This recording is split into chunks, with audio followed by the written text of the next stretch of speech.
Hello viewers, কি অবস্থা সবার? আশা করি সবাই অনেক ভালো আছেন। Welcome back to another blog. আর ডপটিয়ার আজকের ব্লগটিতে আপনাদের সাথে খুবই ইম্পর্টেন্ট একটা ইনফরমেশন শেয়ার করব। কারণ হচ্ছে অনেকেই তো আপনারা জানেন, যেটা হচ্ছে নতুন এসে সবাই হচ্ছে পাসপোর্ট তৈরি করে এখানে। কারণ হচ্ছে কার্ড জমা দেওয়ার আগে সবাইকে এখানে মোটামুটি একটা ফ্রেশ পাসপোর্ট দেখাইলে হচ্ছে আপনি অনেক ধরনের ঝামেলা থেকে বেঁচে যাবেন। তো ফ্রেশ পাসপোর্টটা দেখানোর আগে আপনারা হচ্ছে এখানে লস্ট রিপোর্ট দেখান, অনেক অন্য ধরনের রিপোর্ট দেখায়। তো সেই বিষয়ে হচ্ছে আজকে আপনাদের সাথে একটা খুব ইম্পর্টেন্ট ইনফরমেশন শেয়ার করব। তো যখন আপনারা পাসপোর্ট তৈরি করবেন তার আগে হচ্ছে আপনারা খুবই ইম্পর্টেন্ট একটা লস্ট রিপোর্ট দেখাতে পারেন, আর সেই সাথে হচ্ছে ড্যামেজ রিপোর্ট দেখাতে পারেন। তো কোনটার ক্ষেত্রে কী ধরনের সুযোগ বা হচ্ছে কোনটা দেখালে আপনাদের জন্য ভালো হবে, তো সেই বিষয়ে হচ্ছে আজকে কথা বলবো। তো let's get in the main video. তো ফার্স্ট কথা বলি, আপনারা তো সবাই জানেন যে হচ্ছে স্পেনে আসার পর আপনারা হচ্ছে সবাই পেপারস জমা দেওয়ার আগে নতুন করে একটি পাসপোর্ট তৈরি করে। অনেকে অন্যান্য দেশের গেম দিয়ে আসে, অন্যান্য দেশ থেকে আসে, অন্যান্য দেশে পড়াশোনা করতে আসে, জব করতে আসে। তো সেই সব দেশ থেকে সরাসরি হচ্ছে স্পেনে চলে আসে, যে কোনোভাবেই হোক, ট্যুরিস্ট ভিসা যে কোনোভাবেই হোক স্পেনে চলে আসে। তো আপনার পাসপোর্টে যখন একটি অন্য দেশের ভিসা লাগানো থাকে, ভিসা স্টিকার লাগানো থাকে, আপনাকে স্পেনে যখন আপনি পেপারসের জন্য অ্যাপ্লাই করবেন তখন হচ্ছে আপনাকে সেই দেশের হচ্ছে পুলিশ ক্লিয়ারেন্সটা এখানে জমা দিতে হয়। তো যদি আপনি সেটা দিতে ব্যর্থ হন তো আপনার পেপারসে সমস্যা হবে বা আপনার পেপারস নাও হতে পারে। তো সেই ক্ষেত্রে সবচেয়ে সেফ ওয়ে হচ্ছে আপনি হচ্ছে একটা নতুন পাসপোর্ট তৈরি করে ফেলেন একদম ক্লিয়ারলি। তো সেটা হচ্ছে আপনার পাসপোর্টে যখন আপনি জমা দেবেন তখন আপনার পাসপোর্টে কোনো প্রকার নতুন দেশে কোনো সিল থাকতেছে না। তো সেই ক্ষেত্রে আপনার কোনো প্রকার কোনো সমস্যা নেই, এবং সরাসরি শুধুমাত্র বাংলাদেশ থেকেই পুলিশ ক্লিয়ারেন্স আনার মাধ্যমে আপনি হচ্ছে এখানে পেপার জমা করতে পারবেন। তো সেই ক্ষেত্রে যারা হচ্ছে নতুন পেপার জমা দিবে বা হচ্ছে অনেকে প্রস্তুতি নেয় যে হচ্ছে আমি পরে কেন করবো, বা হচ্ছে আমি আগেই করে রাখি, বা হচ্ছে অনেকে অন্যান্য দেশ থেকে আসে, গেম দিয়ে আসে, সমুদ্র পাড়ি দিয়ে আসে, তাদের কাছে অনেকের সময় পাসপোর্ট থাকেই না। তো তারা তখন কি করে, তারা তখন হচ্ছে এখানে আসার পর একটা পাসপোর্ট তৈরি করতে হয়। কারণ পাসপোর্ট তৈরি না করতে পারলে আপনি এখানে প্রথমে কিছুই করতে পারবেন না, নামপত্র মেনতে করতে পারবেন না, কোনো ডকুমেন্টসই এখানে করতে পারবেন না পাসপোর্ট ছাড়া, ব্যাংক কার্ড ট্যাঙ্ক কার্ড কিছুই করতে পারবেন না।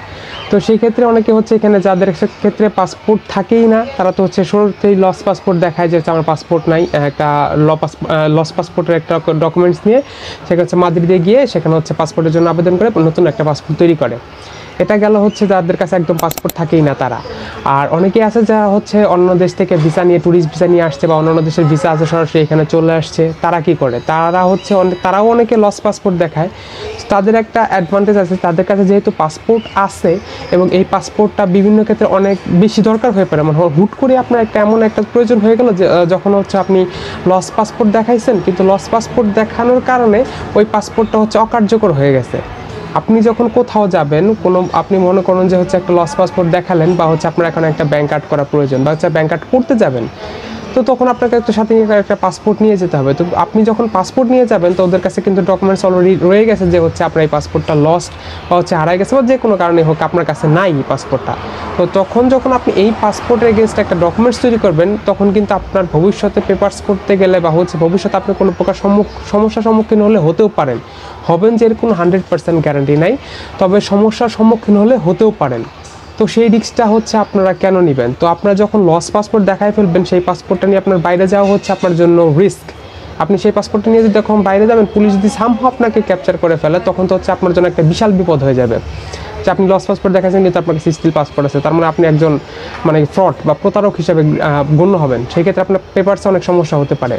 তো যাই হোক, আপনারা অন্যান্য দেশ যদি আপনার কাছে পাসপোর্ট থেকেই থাকে অ্যাকচুয়ালি, তো আপনারা কী করতে পারেন, আপনারা হচ্ছে এটাকে লস পাসপোর্ট না দেখিয়ে সেক্ষেত্রে আপনারা ছোট্ট আরেকটা উপায় করতে পারেন, সেটাকে হচ্ছে ড্যামেজ পাসপোর্ট হিসেবে দেখাতে পারেন।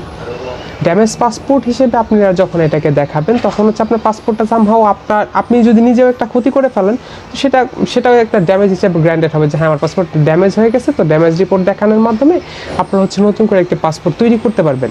তো ড্যামেজ রিপোর্টটা আপনারা যখন দেখাবেন তখন এখানে আপনাদের সুবিধা হবে কি, যখন আপনি ড্যামেজ রিপোর্ট দেখাবেন, যখন হুট করে আপনার পাসপোর্টটা খুব বেশি প্রয়োজন হয়ে গেল, বা হচ্ছে আপনি একটা ব্যাঙ্ক অ্যাকাউন্ট ওপেন করতে যাবেন, বা হচ্ছে আপনি একটা খুব ফ্রিতে একটা এমপাদ্রিমেন্ট পেয়ে গেলেন যেখানে হচ্ছে আপনার পাসপোর্ট ছাড়া সেখানে হচ্ছে সেটা করা পসিবল না। তো যখন আপনি এই ধরনের অপরচুনিটিগুলো হুট করে পেয়ে যাবেন, তো যখন আপনি ড্যামেজ রিপোর্টটা দেখবেন তখন কিন্তু আপনি ড্যামেজ পাসপোর্ট দিয়ে ওই ধরনের কাজগুলো সেরে নিতে পারবেন যে হচ্ছে আমার কাছে পাসপোর্ট আছে বাট এটা ড্যামেজ, আমি যে ড্যামেজ রিপোর্টটা দেখাই সেটা হচ্ছে আমি নতুন করে করবো, কিন্তু আমার কাছে স্টিল পাসপোর্টটা আছে এবং হচ্ছে এটা আমার ভ্যালিড পাসপোর্ট, এটা আমার অরিজিনাল ডকুমেন্টস। পাসপোর্টে একটা পেজ ছেঁড়া মানেও কিন্তু সেটাও একটা ড্যামেজ হিসেবে গণ্য হবে। তো আপনাদের কাছে হচ্ছে লস্ট রিপোর্টটা না দেখিয়ে লস্ট রিপোর্টটা দেখালে আপনি কী ধরনের সমস্যা হতে পারে সেটা তো আমি একটু আগেই বললাম। এবং হচ্ছে সেক্ষেত্রে আমি বলবো যে হচ্ছে আপনারা লস্ট রিপোর্টটা না দেখিয়ে আপনাদের কাছে যদি অরিজিনাল পাসপোর্টটা থাকে অবশ্যই আপনারা চেষ্টা করবেন সেটা হচ্ছে একটা ড্যামেজ রিপোর্ট হিসেবে দেখানোর জন্য। তো আপনারা যখন ড্যামেজ রিপোর্ট হিসেবে এটা দেখাবেন তো আপনি হচ্ছে এই ধরনের অপরচুনিটিগুলো যদি হুট করে পেয়ে যান তো আপনি ড্যামেজ রিপোর্ট হিসেবে আপনার কাছে পাসপোর্ট আছে, সেই ক্ষেত্রে আমার পুলিশ ক্যাপচার করলে কোনো সমস্যা নেই যে আমার পাসপোর্টটা ড্যামেজ কিন্তু পাসপোর্ট আমার সাথে আছে। আপনার সেই ডকুমেন্টসটাও তৈরি করে নিতে পারলেন এবং বিনা বাধায় আপনি হচ্ছে পাসপোর্ট নিয়ে রাস্তা দিয়ে ঘুরতে পারবেন, সেই ক্ষেত্রে কোনো সমস্যা নেই। যদিও এটা খুবই আমি সাজেস্ট করবো না যে হচ্ছে পাসপোর্ট নিয়ে রাস্তা দিয়ে বের হন, কারণ এখানে আপনি এখনও পর্যন্ত লিগাল হন নাই যে হচ্ছে আপনার পাসপোর্ট নিয়ে ঘুরতে হবে। তো যাই হোক, এটা হচ্ছে একটা মানে ছোট্ট একটা টিপস কিন্তু খুব ইম্পর্টেন্ট আমার কাছে মনে হলো যে হচ্ছে যারা নতুন পাসপোর্ট করবে বা অন্যান্য দেশ থেকে আসছে বা হচ্ছে পাসপোর্ট করতে যাচ্ছে তাদের জন্য এটা খুবই হেল্পফুল হবে। কারণ হচ্ছে ড্যামেজ পাসপোর্ট আর লস পাসপোর্টে দেখালে কী সুবিধা অসুবিধা আছে সেটাও আপনাদের সাথে শেয়ার করলাম।